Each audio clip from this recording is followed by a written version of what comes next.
آپ صلی اللہ علیہ وسلم نے یہ بھی فرمایا، تم لوگ میری قبر کو بت نہ بنانا کہ اس کی پوجا کی جائے۔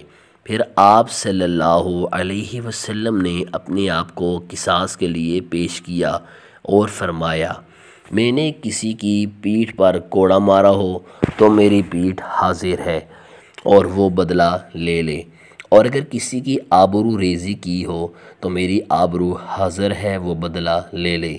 اس کے بعد آپ صلی اللہ علیہ وسلم ممبر سے نیچے تشریف لائے اور ظہر کی نماز پڑھائی، اور پھر آپ صلی اللہ علیہ وسلم ممبر پر تشریف لے گئے، کھلی عداوت کی باتیں بھی دہرائیں۔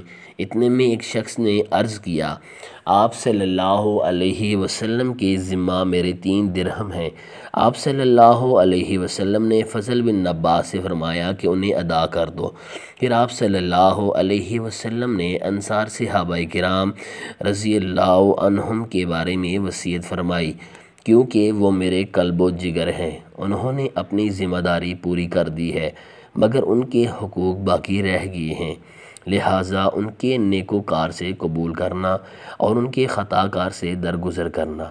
ایک روایت کے مطابق ارشاد فرمایا، لوگ بڑھتے جائیں گے مگر انصار گھٹتے جائیں گے، یہاں تک کہ کھانے میں نمک کی طرح ہو جائیں گے۔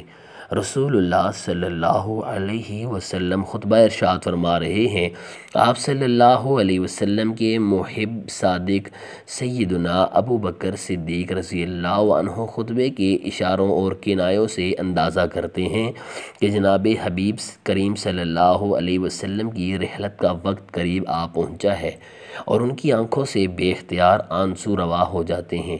امام بخاری اور امام دارمی رحمہم اللہ نے اس قصے کی تفصیل سیدنا ابو سعید خدری رضی اللہ عنہ کے حوالے سے ان الفاظ سے روایت کی ہے کہ رسول کریم صلی اللہ علیہ وسلم اپنے مرض وفات میں ایک دن اپنے حجرہ سے نکل کر مسجد نبوی میں تشریف لائے، جہاں ہم پہلے سے بیٹھے ہوئے تھے۔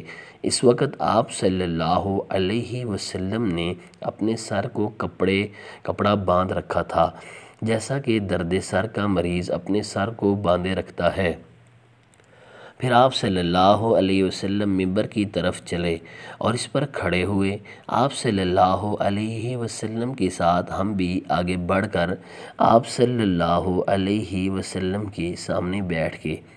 اس وقت آپ صلی اللہ علیہ وسلم ہم نے حمد و ثنا کے بعد فرمایا، قسم ہے اس ذات پاک کی جس کے قبضہ میں میری جان ہے، میں اس وقت تک اپنی جگہ یعنی ممبر پر کھڑا ہوا حوض کوثر کو دیکھ رہا ہوں۔ پھر فرمایا، ایک بندہ ہے جس کے سامنے فانی دنیا اور دنیا کی فانی بہاریں پیش کی گئیں، لیکن اس نے مٹ جانے والی دنیا پر آخرت کی کبھی نہ مٹنے والی نعمتوں کو ترجیح دے دی ہے۔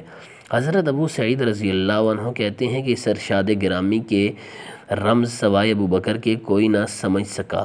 زبان رسالت سے یہ الفاظ سن کر ابو بکر کی آنکھوں سے آنسو جاری ہو گئے اور وہ رونے لگے۔ پھر بولے، نہیں یا رسول اللہ، نہیں، ایسی دل دوز بات نہ فرمائیے، ہم اپنے باپوں کو، ماؤں کو، اپنی جانوں کو اور اپنے مالوں کو آپ پر سے قربان کر دیں گے۔ حضرت ابو سعید رضی اللہ عنہ کہتے ہیں کہ اس کے بعد حضرت صلی اللہ علیہ وسلم ممبر پر سے اتر کر تشریف لے گئے اور اس کے بعد پھر کبھی اس ممبر پر کھڑے نہ ہوئے، یعنی اس دن آپ کا ممبر پر کھڑا ہونا آخری کھڑا ہونا تھا۔